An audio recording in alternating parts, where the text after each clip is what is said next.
April મહિનો શરૂ થઈ ગયો છે। નવા નાણાકીય વર્ષની શરૂઆત કોમર્શિયલ ગેસ સિલિન્ડર મોંઘા થવાથી થઈ છે। સરકારી તેલ કંપનીઓએ તેના ભાવ 218 રૂપિયા સુધી વધારી દીધા છે। આ ઉપરાંત હવે રેલ ટિકિટ 8 કલાક પહેલા સુધી જ કેન્સલ કરી શકાશે। એપ્રિલમાં ફાસ્ટેગ, ટોલ ટેક્સની સાથે ઇન્કમ ટેક્સ સંબંધિત નિયમો સહિત કુલ 15 ફેરફારો થઈ રહ્યા છે। આ કુલ 15 ફેરફારોનો સીધો પ્રભાવ સામાન્ય લોકોના ખર્ચ, મુસાફરી અને આવક પર પડશે। નવી વ્યવસ્થાઓથી ક્યાંક ખર્ચ વધશે તો ક્યાંક પ્રક્રિયા વધુ સરળ બનશે। તો ચાલો આ 15 ફેરફારો વિશે વિગતવાર જાણીએ। નમસ્કાર, HD ન્યૂઝ સાથે હું પૂજા।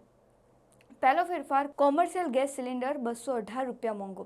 નવા નાણાકીય વર્ષની શરૂઆત સાથે તેલ કંપનીઓએ કોમર્શિયલ ગેસ સિલિન્ડરના ભાવમાં 218 રૂપિયા સુધીનો વધારો કર્યો છે।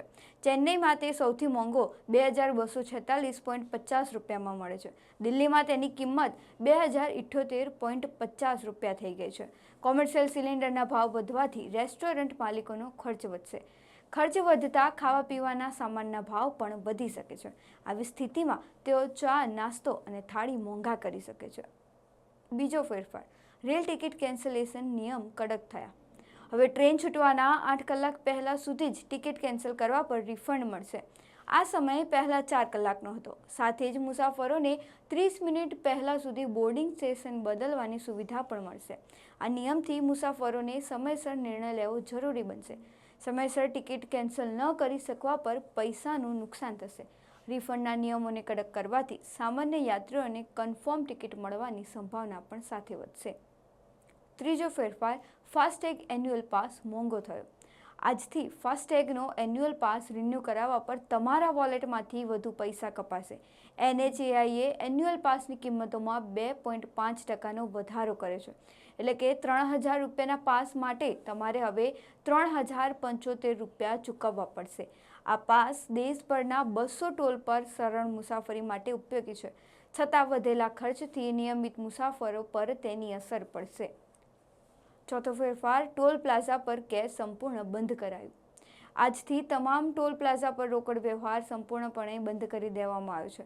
ટોલ ટેક્સ હવે ફક્ત ફાસ્ટેગ અથવા UPI જેવા ડિજિટલ માધ્યમથી જ ચૂકવવો પડશે।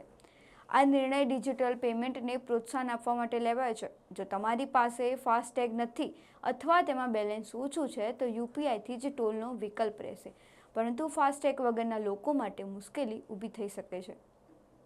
પાંચમો ફેરફાર, વાહનોની નવી કિંમતો। 31 માર્ચ સુધી જૂના સ્ટોક અને જૂની કિંમતો પર ગાડીઓ મળી રહી હતી। 1 એપ્રિલથી કોમર્શિયલ અને પેસેન્જર ગાડીઓના ભાવ 2%થી 3% સુધી વધી ગયા છે। જો તમે કાર બુક કરી છે પરંતુ બિલ 31 માર્ચ સુધી કઢાવ્યું નથી તો હવે વધેલી કિંમત ચૂકવવી પડશે। આ સાથે જ શોરૂમ પ્રાઇસની સાથે સાથે રજિસ્ટ્રેશન ખર્ચ પણ વધી શકે છે।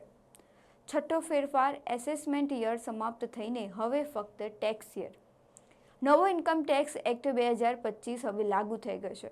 હવે ફાઇનાન્શિયલ અને એસેસમેન્ટ યરને બદલે માત્ર ટેક્સ યર શબ્દનો ઉપયોગ થશે। આ બદલાવથી ટેક્સ સંબંધિત ગૂંચવણ ઓછી થશે। એક જ આવક માટે અલગ વર્ષોની સમજણ સરળ બનશે। જો તમે 2024-25માં પૈસા કમાયા હોય તો જુલાઈ 2025માં તેનો ટેક્સ ભરતા હતા અને AY 2025-26 કહેવાતું હતું। હવે આ બદલાવ બાદ ટેક્સ પેયર્સ માટે પ્રક્રિયા વધુ સ્પષ્ટ બનશે।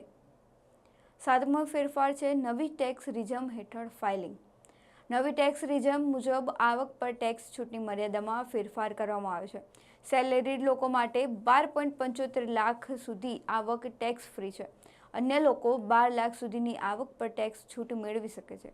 આ નિયમથી મધ્યમ વર્ગને રાહત મળશે, સાથે જ વધુ લોકો નવી રિજિમ તરફ વળી શકે છે। આઠમો ફેરફાર છે, નવા ટેક્સ ફોર્મમાં 130 અને 131નો ઉમેરો। TDS કપાતના પુરાવા માટે હવે ફોર્મ 16 અને 16A જગ્યાએ નવા ફોર્મ 130 અને 131 લાગુ થયા છે। જ્યારે જૂન-જુલાઈમાં રિટર્ન ભરશો ત્યારે આ ફોર્મ્સમાં ટેક્સ ગણતરી અને છૂટની વિગતો પહેલાં કરતાં વધુ વિગતવાર રહેશે। આનાથી ITR ભરવાની પ્રક્રિયા વધુ સરળ બનશે અને ભૂલો થવાની શક્યતા પણ સામે એટલી જ ઘટશે। નવમો ફેરફાર છે, HRA ટેક્સ છૂટના નવા નિયમો। HRA પર ટેક્સ છૂટ મેળવવા માટે હવે ભાડાની રસીદ અને મકાન માલિકનો પાન આપવો ફરજિયાત બનશે। હવે દિલ્હી, મુંબઈ, કોલકાતા અને ચેન્નઈ ઉપરાંત બેંગ્લોર, હૈદરાબાદ, પુણે અને અમદાવાદને પણ 50% ટેક્સ છૂટવાળી કેટેગરીમાં સામેલ કરી લેવામાં આવ્યો છે. આ 8 શહેરોમાં રહેતા કર્મચારીઓ હવે પોતાની બેઝિક સેલેરીના 50% હિસ્સા પર ટેક્સ છૂટ લઈ શકશે. જ્યારે ટેક્સ વિભાગ હવે વધુ કડક ચકાસણી કરશે અને પકડાઈ જવા પર દંડ પણ કરી શકે છે. 10મો ફેરફાર, પીએનબી એટીએમ કેશ લિમિટમાં ફેરફાર કરવામાં આવ્યો. પંજાબ નેશનલ બેંકે એટીએમથી કેશ ઉપાડવાની મર્યાદામાં ફેરફાર કર્યો છે. ક્લાસિક કાર્ડ માટે 25,000 રૂપિયા અને પ્લેટિનિયમ માટે 50,000 રૂપિયાની લિમિટ કરવામાં આવી છે. જો તમારી જરૂરિયાત આનાથી વધારે હોય તો તમારે બેંક જવું પડશે અને ચેકબુક અથવા વિડ્રોલ ફોર્મનો સહારો લેવો પડશે. આ નિર્ણય સુરક્ષા માટે લેવામાં આવ્યો છે. ત્યારબાદ 11મો નિયમ છે F&O ટ્રેડિંગ પર ટેક્સ વધારો. સરકારે બજેટમાં F&O માર્કેટમાં સટ્ટાબાજી ઘટાડવા માટે ટેક્સના દરો વધારવાની જાહેરાત કરી હતી.